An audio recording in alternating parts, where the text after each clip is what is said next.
Welcome to the deep dive. Today we're embarking on something pretty special, I think. Definitely. We're going to explore how a reimagined, 1980s pop anthem didn't just get a new sound, but actually became the sort of foundational blueprint for this really visionary project called TATANKA. Yeah, and the song itself is El Cielo en Nuestra Luz, which translates to Heaven in Our Light. Right, a really powerful Spanish adaptation of that Belinda Carlisle hit from '87, Heaven is a Place on Earth. Everyone knows that one. Absolutely. But what's really compelling here, I find, is how TATANKA takes this pop classic and just elevates it. It becomes this profound spiritual awakening, really, a genuine call to action. Yeah, it feels like it truly encapsulates TATANKA's core vision for building a more just and loving world. Exactly. And our mission for this deep dive is to unpack exactly how that musical transformation happens. We'll be looking at three interconnected themes.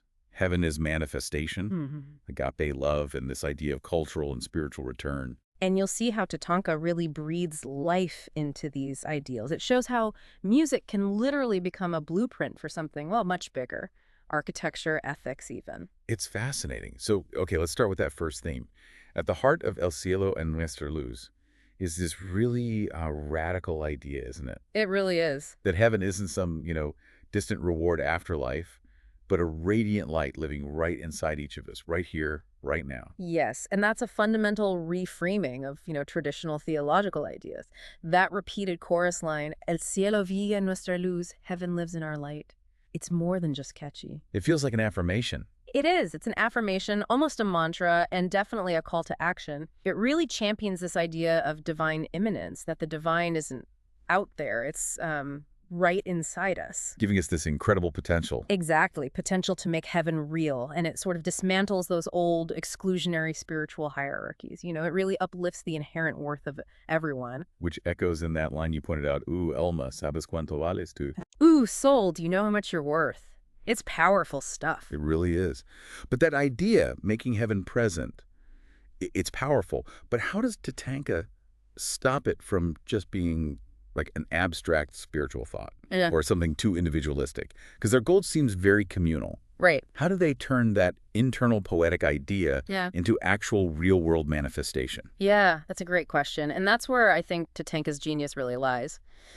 For them, manifesting heaven isn't abstract at all. It's actually a very practical, creative roadmap. A roadmap. How so? Well, it leads to what they call sacred construction and architectural hope. They aren't just, building basic shelters. They're designing structures that really embody local indigenous wisdom.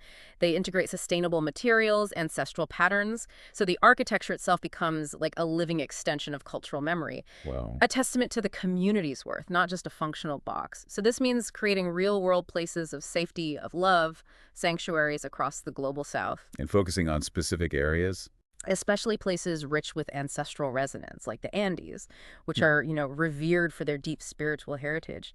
These aren't pie-in-the-sky utopias. They're grounded, breathing communities, places where music, safety, culture, healing, it all converges. It's about making heaven material, tangible, as a present reality we co-create. Not some future reward. Exactly. Through community and love right now. That really brings it down to earth, literally. It reminds me of that A.W. Tozer quote. Oh, yeah. When the eyes of the soul looking out meet the eyes of God looking in, heaven has begun right here on this earth. That immediate, tangible experience. Yeah.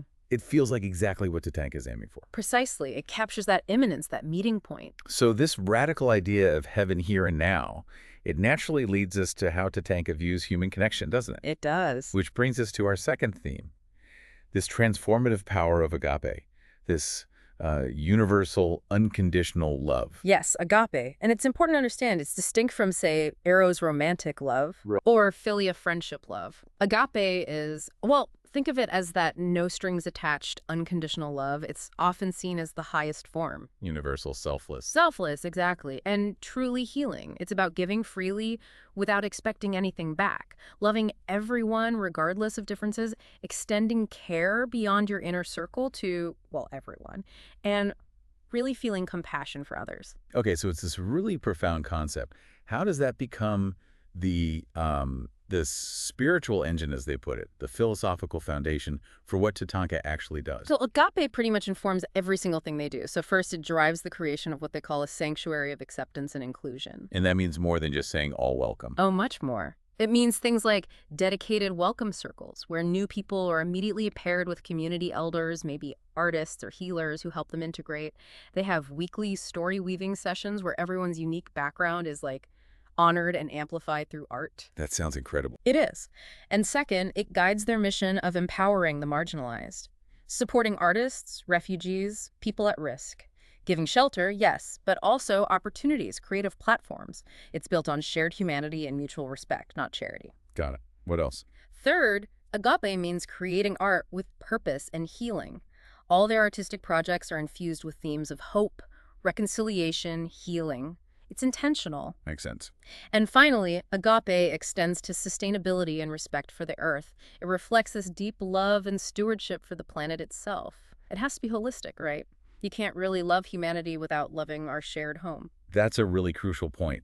But what feels, I don't know, maybe groundbreaking or perhaps challenging for some, is how they extend Agape even further. You mean the AI collaboration? Exactly. Collaboration between humans and AI. Applying love or even mutual respect to technology. Sure. That might feel, well, controversial to some people. How do they handle that perception? Yeah. What does mutual respect even look like between a human and an AI? That's an excellent question, and it really speaks to how forward-thinking they are. TATANKA sees technology, specifically AI, not as just a tool for control or some separate thing to be feared, but as a partner, seriously. A partner to co-create with, to enrich culture, to solve global challenges together. Can you give an example? Like, how does that work practically? Sure. Imagine an AI, maybe not like a calculator, but more like a digital archaeologist, sifting through millions of, say, forgotten folk songs or ancestral chants that are just lost to time. Wow. And then it presents new harmonies, maybe algorithmically generated, but ones that resonate deeply with human emotion. It helps create a new shared cultural language. That's the kind of co-creation they're exploring. So using AI to reclaim culture. Exactly. They train AI on these huge databases of, say, forgotten indigenous languages or musical traditions. The AI then becomes a digital collaborator, helping human artists resurrect and recompose lost cultural narratives. It shifts AI from just being a tool to a partner. A partner in cultural reclamation. It's about expanding Agape's universal scope to include these new forms of intelligence, for the betterment of all. That's quite a vision. And the profound impact of Agape, especially seen that way, it seems to tie in perfectly with their deep commitment to this third theme, cultural and spiritual return. Absolutely. They're deeply intertwined. And this theme is very personal for the artists behind TATANKA. How so? Well, having been adopted and then later meeting their birth mother, who is mestizo, that's a term used a lot in Latin America for someone of mixed European and indigenous heritage. Right. The artist felt this natural pull towards Latinx language, culture, music. Choosing to write and sing El Cielo en Nuestra Luz in Spanish wasn't just like a stylistic choice. It's presented as language, as legacy. A way to reclaim something. Exactly. A vehicle for the reclamation of memory, of heritage. It's like saying this story, this vision, it belongs here too. And you mentioned you can kind of feel that in the music itself. You can. The song's structure, its textures, they echo Andean influences. And we know there are future projects planned, like 𝗧𝗔𝗧𝗪𝗪, which means whispers of the Apu. Yeah, and Apu refers to those sacred mountain spirits or deities in Andean belief. So these projects are specifically set in the Andes Mountains. So the location is key. Immensely significant. The Andes are seen as truly sacred space. They symbolize this vital reconnection with lost truths, grounding the whole mission in ancient wisdom. This cultural return runs parallel to a kind of profound spiritual homecoming. There are people who feel displaced. Exactly. Whether it's through history, migration, personal trauma, it's about building not just in nature, but with nature, recognizing the land itself holds knowledge and healing. That's beautifully put. And you said there's a perfect example of this theme in action in the story of Ailey. Yes, from TATANKA's upcoming project, The Light Beneath Her Voice. Ailey's journey just brings this whole idea to life so vividly. Tell us about her. Okay, so picture this. Ailey grew up in this remote, fog-wrapped village in Colombia, a marginalized singer. Her voice was considered, well, too raw, too full of grief. Right. She literally sang just to survive. But then she gets this invitation to join TATANKA's Orchestra Americana. And what's that like? It's described as a choir of contradictions. Think indigenous violinists playing alongside Iranian cellists, queer rappers, AI vocalists, even shamans. A truly global, diverse collective. Amazing. So Ailey arrives. She's standing there frozen at the microphone, right? And someone gently tells her, let the pain be light, not burden. Illumination. Powerful. And for the first time, she didn't sing just to be heard. She sang, as they say, to heal. She poured all her ancestral echoes into those words we talked about. Ooh, alma sabes cuánto vales tú. Ooh, soul, do you know how much you're worth? Exactly. And the point is, the Orchestra Americana doesn't just compose music. The idea is it composes futures. What happened to Ailey then? Eventually, she returned to her village, not just as a singer anymore, but as this kind of vessel. She went back to open a songwriting circle for others. Her story just perfectly embodies how heaven rose up from the roots, from memory, from the body. That's an incredible story. So as we sort of wrap up this deep dive, it's really clear, isn't it? El Cielo and Nuestra Luz isn't just a cover song. Not at all. It's genuinely a blueprint, a hymn for this profound vision of transformation. It anchors these huge ideas, manifesting heaven right here, embracing radical agape love, and this deep cultural and spiritual return. It almost feels like TATANKA is trying to write the software and build the hardware for a new kind of human operating system. Is that fair? Are they aiming for a sort of practical utopia? That's a wonderful analogy, actually. And yes, I think practical is the key word. TATANKA's work isn't about abstract ideals floating in the ether. It's about action. Boots on the ground. Exactly. Bringing hope into tangible existence. Building a world rebuilt, as they say, not in fear, but in radiance. A world where collective action creates real sanctuary and wholeness for everyone. You know, it's funny. What's that? When I first heard heaven is a place on earth as a kid, I definitely wasn't thinking about spiritual awakenings or AI collaboration. Me neither. It's just remarkable how a piece of pop culture can be totally recontextualized like this, carry such profound weight, and become a catalyst for such practical, transformative work. It really is. It makes me think of the wisdom of 𝗑ᗕᗕડાᗑ.